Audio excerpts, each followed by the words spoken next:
Sejarah memang punya cara untuk kembali ke titik awal, seringkali dengan sentuhan ironi. Pada pertengahan abad ke-20, Uni Soviet di bawah Jenderal Joseph Stalin yang mendanai pemberontakan komunis Mao Zedong membantunya memenangkan Perang Saudara Tiongkok dan mendirikan Republik Rakyat. Moskow adalah kakaknya, Beijing sang pelajar yang tekun.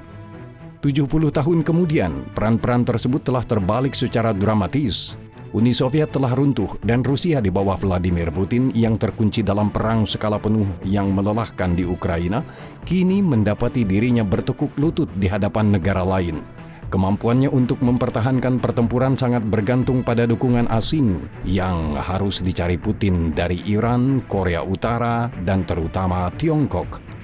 Meskipun Beijing tidak secara terbuka mengirimkan senjata atau penasihat militer, mereka memasok beragam komponen guna ganda yang menjaga mesin perang Rusia tetap hidup, mulai dari nitroselulosa untuk produksi mesiu hingga mesin CNC untuk pabrik senjata, serta mikroelektronika dan semikonduktor untuk sistem pemandu rudal. Singkatnya, Tiongkok menyediakan hampir semua yang dibutuhkan Putin untuk mewujudkan visinya menaklukkan Ukraina dan menegaskan kembali dominasinya atas wilayah pasca Soviet. Hal ini menimbulkan pertanyaan utama. Berapa harga yang harus dibayar Kremlin untuk dukungan Tiongkok? Apakah Putin dalam mengejar impian kekaisaran abad ke-19 yang kini ia sebut Ruski Mir atau dunia Rusia telah menempatkan negaranya di jalur menuju hilangnya kemerdekaan ekonomi dan geopolitiknya? Lebih gamblangnya, apakah Rusia menjadi vasal Tiongkok? Tesis vasalisasi memang provokatif. Beberapa analis kini terang-terangan menyebut Moskow sebagai pengikut baru Beijing. Yang lain menepis klaim tersebut sebagai sensasionalisme. Namun, 3 tahun setelah invasi besar-besaran di Ukraina, akhirnya kita memiliki cukup data konkret untuk mengkaji pertanyaan ini dengan lebih jelas. Mari kita lihat.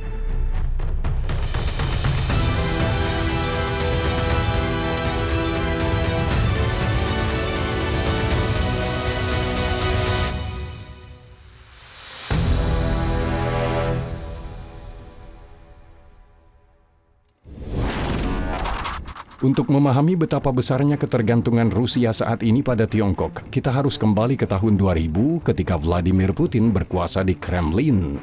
Saat itu, Rusia masih menikmati keunggulan militer dan teknologi yang tak terbantahkan atas Tiongkok, dan tak seorang pun di Moskow menganggap Beijing sebagai mitra yang setara. Prioritas Putin adalah memulihkan status geopolitik Rusia setelah penghinaan dan kekacauan tahun 1990-an. Dan mitra kunci dalam proyek itu bukanlah Tiongkok, melainkan Eropa dengan modal investasi dan teknologi canggihnya. Dua momen penting akan mengubah keseimbangan ini. Keduanya secara jelas terkait dengan Ukraina. Yang pertama terjadi pada tahun 2014 ketika Rusia mencaplok Crimea dan Barat merespons dengan sanksi. Jawaban Moskow adalah apa yang disebut poros ke timur, sebuah rangkulan strategis terhadap Tiongkok yang dilambangkan dengan peluncuran pipa gas Power of Siberia dan kesepakatan gas senilai $400 miliar berdurasi 30 tahun yang ditandatangani pada tahun yang sama. Namun, tujuan sebenarnya dari poros ini bukanlah untuk memutuskan hubungan dengan Barat, melainkan untuk memberi sinyal bahwa Rusia memiliki alternatif di Asia. Namun dalam praktiknya, para elit Rusia menolak integrasi yang lebih dalam dengan Tiongkok, menjauhi Belt and Road Initiative Beijing, dan justru mempromosikan proyek mereka sendiri seperti Uni Ekonomi Eurasia. Strategi penyeimbangan antara Eropa dan Tiongkok ini bertahan hingga invasi besar-besaran Rusia ke Ukraina. Terlepas dari retorika bertahun-tahun tentang poros ke timur, menjelang perang, Uni Eropa masih menjadi mitra ekonomi dominan Rusia. Uni Eropa menyumbang 38,2% ekspor Rusia dibandingkan dengan hanya 14% untuk Tiongkok dan 32% impor Rusia dibandingkan dengan 24,8% untuk Tiongkok. Ini bukan sekadar masalah volume. Eropa memberi Kremlin pasar yang menguntungkan, stabil, dan bernilai mata uang keras untuk hidrokarbonnya. Dan yang tak kalah pentingnya, aliran teknologi canggih, mesin, dan pengetahuan industri yang stabil. 24 Februari 2022 mengubah semua itu. Keputusan Putin untuk menginvasi Ukraina tidak hanya menjungkir balikkan arsitektur keamanan Eropa, tetapi juga fondasi model ekonomi Rusia. Berbeda dengan respons Barat yang tenang terhadap aneksasi Crimea pada tahun 2014, reaksi terhadap invasi 2022 berlangsung cepat dan keras. Rusia dihantam serangkaian sanksi yang belum pernah terjadi sebelumnya. Antara tahun 2021 dan 2024, pangsa Uni Eropa dalam impor Rusia anjlok dari 32% menjadi 10%, sementara pangsa Uni Eropa dalam ekspor Rusia turun dari 38,2% menjadi 15%. Hubungan ini hampir pasti akan terus terkikis. Dengan ini, Moskow kehilangan pasar terbesarnya dan kemampuan untuk mengadu domba Eropa dengan Tiongkok. Setelah 24 Februari, hanya satu pilihan yang tersisa. Satu pasar, satu mitra. Tiongkok menjadi satu-satunya penyelamat Kremlin dan ketergantungan pun semakin dalam. Bukti pertama dari meningkatnya ketergantungan ini adalah pergeseran tektonik dalam pola perdagangan Rusia. Tiongkok langsung bergerak ke dalam kekosongan yang diciptakan oleh putusnya hubungan Rusia dengan Eropa. Perdagangan bilateral melonjak ke rekor 245 miliar dolar pada tahun 2024. Pangsa impor Tiongkok dari Rusia meningkat dari sekitar 25% pada tahun 2021 menjadi hampir 50% pada tahun 2024. Sementara itu, pangsa Tiongkok dalam ekspor Rusia meningkat 2 kali lipat, dari 15% menjadi 30%. Namun, volume perdagangan mentah tidak mencerminkan keseluruhan situasi. Gambaran ketergantungan yang sesungguhnya muncul ketika kita melihat struktur perdagangan tersebut, struktur yang mencerminkan pola klasik pasca kolonial, bahan mentah ditukar dengan barang jadi. Bukan kebetulan bahwa para analis semakin menggambarkan Rusia sebagai daerah terpencil sumber daya Tiongkok atau bahkan negara boneka sumber daya. Rusia kini hampir secara eksklusif mengekspor komoditas bernilai rendah dan diproses secara minimal ke Tiongkok, sementara mengimpor barang-barang bernilai tinggi dan berteknologi maju. Angka-angka ini sangat jelas. Bahan baku mentah menyumbang sekitar 90% ekspor Rusia ke Tiongkok, terutama bahan bakar fosil, logam, biji besi, dan kayu. Sebagai imbalannya, Rusia hanya mengimpor produk manufaktur. Lebih dari separuh impor Tiongkok terdiri dari mesin dan peralatan, 23%, kendaraan, 21%, dan elektronik, 15%. Penting juga untuk dicatat bahwa meskipun Tiongkok telah menjadi mitra eksistensial bagi Rusia selama 3 tahun terakhir, sebuah hubungan yang kini menjadi sandaran kelangsungan hidup Kremlin, Rusia tetap menjadi pemain sekunder dalam jagat ekonomi Tiongkok. Angka-angka ini berbicara sendiri. Meskipun perdagangan bilateralnya mencapai rekor tertinggi, pangsa Rusia dalam perdagangan global Tiongkok masih marginal. Pada tahun 2024, Rusia hanya menyumbang 3,23% dari total ekspor Tiongkok dan 5% dari impornya. Secara keseluruhan, Rusia hanya mewakili 3,97% dari perdagangan luar negeri Tiongkok. Pergeseran yang sama dramatisnya terlihat di pasar valuta asing. Meskipun Vladimir Putin menggambarkan Rusia sebagai pemimpin dalam perjuangan global melawan hegemoni dolar dan berbicara tentang memulihkan kedaulatan moneter, data konkret menunjukkan kisah yang sangat berbeda. Dalam kasus Rusia, dedolarisasi berarti satu hal, yuanisasi.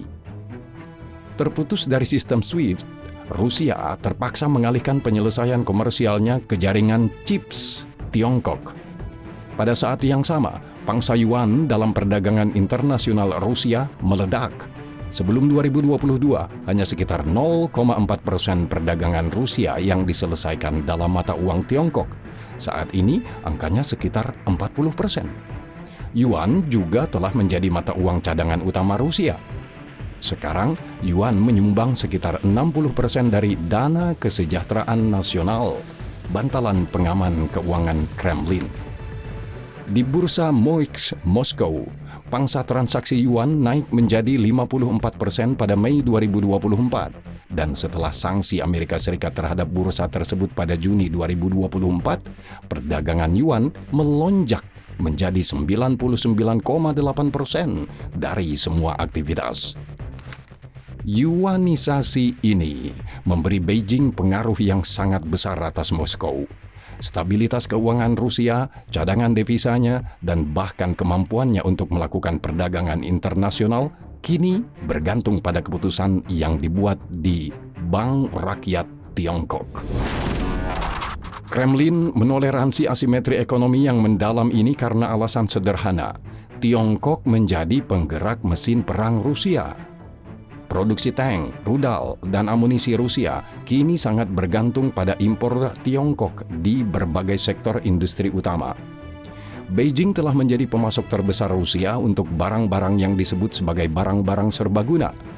Beijing memasok dalam skala besar semikonduktor, mesin CNC canggih yang dibutuhkan untuk manufaktur senjata presisi, optik untuk sistem penargetan, dan nitroselulosa, bahan inti dalam propelan artileri.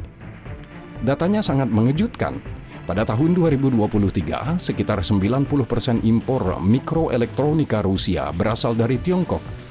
Impor mesin CNC Tiongkok meningkat tajam, mencapai hampir 70% dari seluruh pengiriman pada akhir tahun 2023.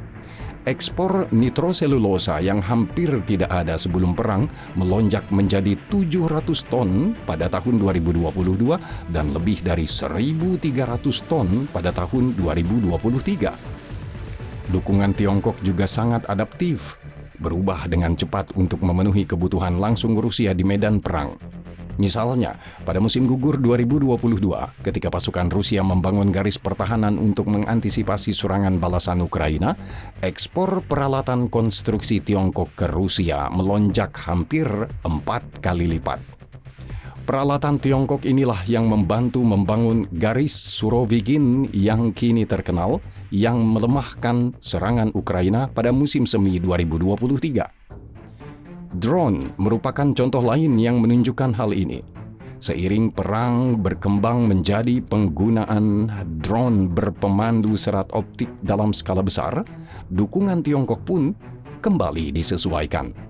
Pada bulan Agustus 2025 saja, Tiongkok mengekspor sekitar 528.000 km kabel serat optik dan baterai lithium ion senilai $47 juta ke Rusia.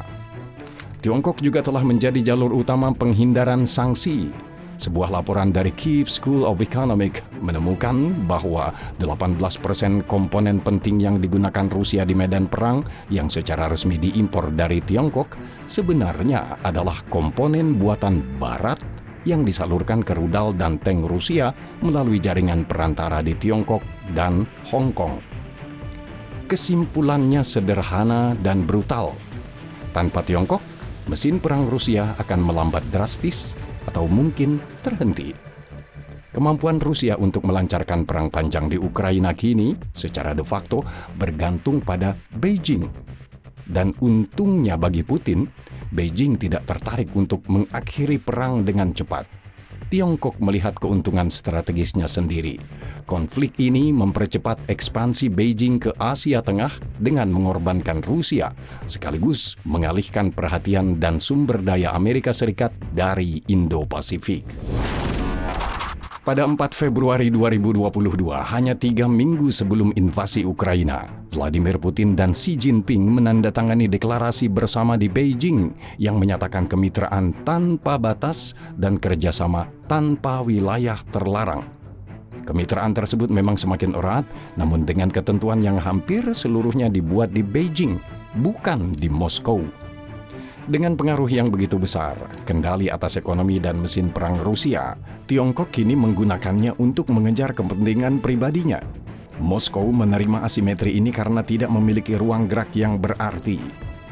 Tidak ada yang lebih jelas menggambarkan ketidakseimbangan ini selain negosiasi yang tak kunjung usai mengenai pipa gas Power of Siberia 2. Bagi Rusia dan Gazprom, proyek ini sangat penting. Proyek ini akan mengalihkan jalur gas Siberia Barat yang dulu memasok Eropa dan menghubungkannya ke pasar Tiongkok.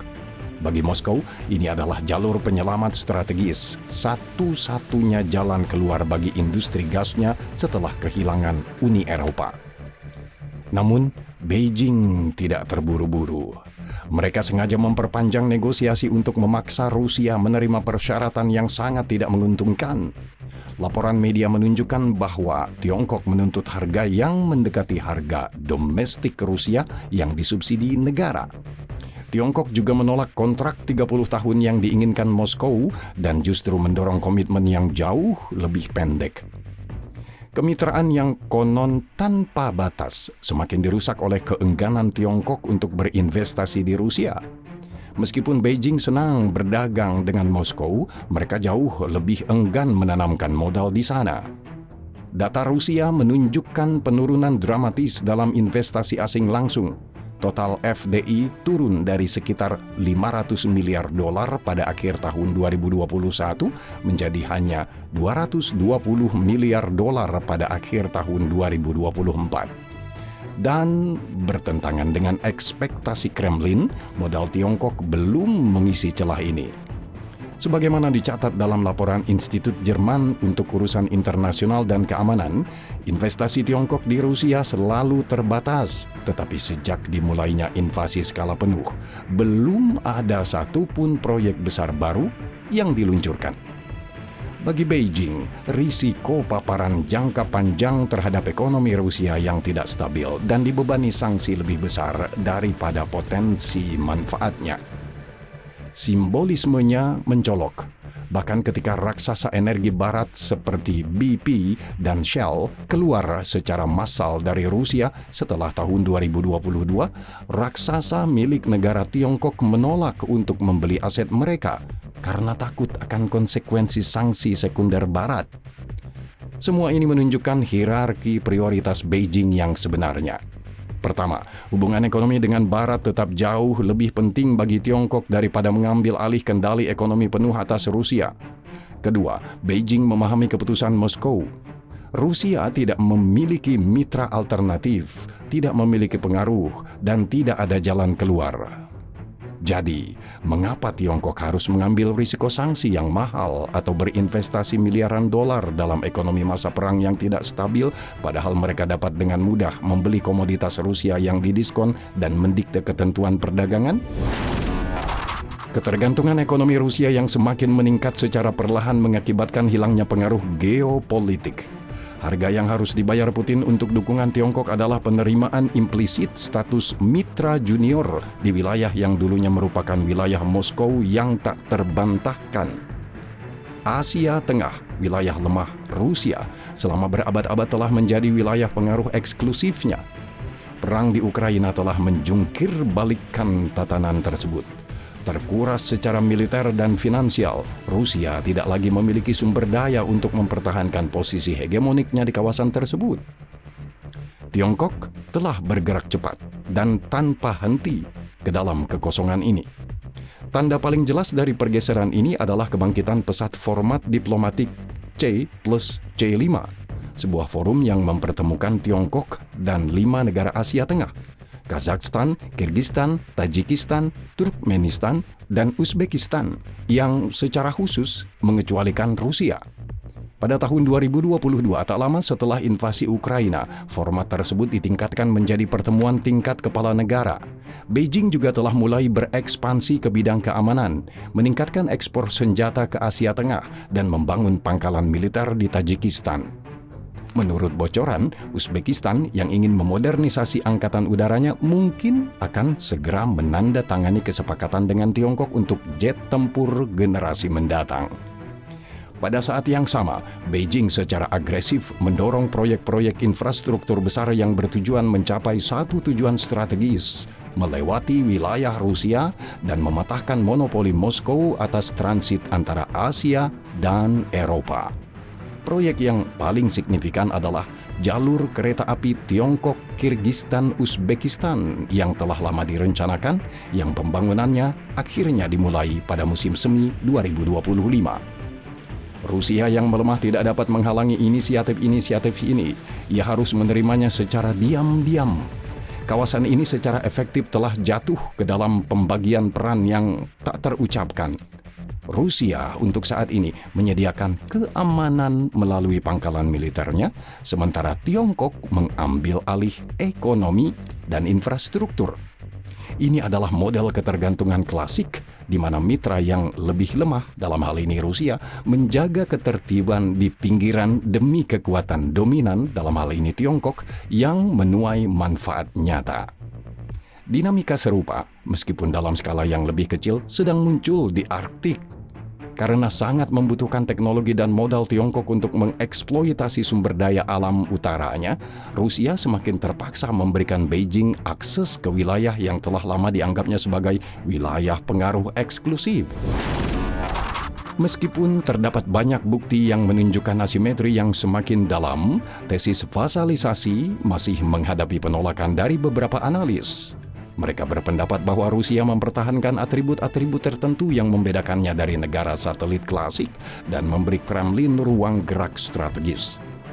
Kekuatan nuklir terbesar di dunia dan anggota tetap Dewan Keamanan PBB. Persenjataan nuklirnya bertindak sebagai polis asuransi utama Moskow, polis asuransi yang mencegah Beijing melakukan pemaksaan keras.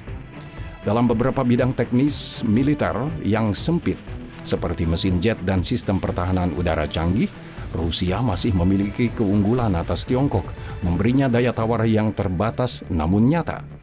Bahan baku Rusia juga memiliki bobot strategis jika terjadi potensi blokade maritim Amerika Serikat terhadap Tiongkok. Kremlin juga berupaya secara sadar untuk mendiversifikasi hubungan luar negerinya. Kerjasama yang semakin intensif dengan India, saingan strategis Tiongkok, serta dengan Iran dan negara-negara Teluk, bertujuan untuk menciptakan penyeimbang politik terhadap pengaruh Tiongkok dan menghindari ketergantungan total pada satu mitra. Apakah argumen-argumen ini membantah gagasan ketergantungan struktural? Tidak. Namun, argumen-argumen ini memperjelas hakikatnya. Kenyataannya, tidak satupun dari faktor-faktor ini yang dapat mengimbangi asimetri fundamental dalam dimensi ekonomi, teknologi, dan keuangan. Persenjataan nuklir mungkin dapat melindungi kelangsungan hidup negara Rusia, tetapi tidak melindungi perekonomiannya dari yuanisasi, juga tidak membebaskan mesin perangnya dari ketergantungan pada peralatan CNC dan semikonduktor Tiongkok. Demikian pula, upaya diversifikasi Moskow hanya memiliki dampak terbatas. Baik India maupun Iran tidak memiliki kapasitas ekonomi maupun teknologi untuk menggantikan Tiongkok sebagai pemberi pinjaman utama Rusia, pasar ekspor penting untuk bahan baku, atau pemasok komponen penting dalam skala yang dibutuhkan. Bahkan keunggulan teknologi khusus Rusia telah menjadi aset yang semakin ingin ditukar Kremlin untuk mendapatkan dukungan langsung dari Tiongkok, alih-alih sebagai dasar untuk otonomi sejati.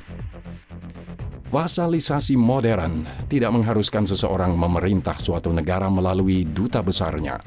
Vasalisasi modern adalah tentang membangun arsitektur ketergantungan yang begitu ketat sehingga mitra yang lebih lemah tidak dapat melarikan diri tanpa menanggung biaya yang sangat besar. Rusia masih mempertahankan atribut luarnya sebagai negara adidaya dan mempertahankan kebebasan bertindak dalam hal-hal sekunder, tetapi di bidang-bidang yang penting bagi kelangsungan rezim dan kelanjutan perang, otonomi strategisnya telah menyusut drastis. Hal ini memunculkan pertanyaan kritis. Mengapa para elit Kremlin yang sepenuhnya menyadari ketidakseimbangan yang semakin besar ini menerimanya? Jawabannya tidak hanya terletak pada kebutuhan ekonomi, tetapi juga ideologi. Hipotesis vasalisasi Rusia oleh Tiongkok sebagian besar terbukti. Ketergantungan Moskow pada Beijing telah menjadi struktural, sangat asimetris, dan yang terpenting terus meningkat. Tiongkok mengendalikan aliran keuangan utama Rusia atau yuanisasi, menggerakkan mesin perangnya, dan secara sistematis mendorongnya keluar dari wilayah pengaruh tradisional seperti Asia Tengah.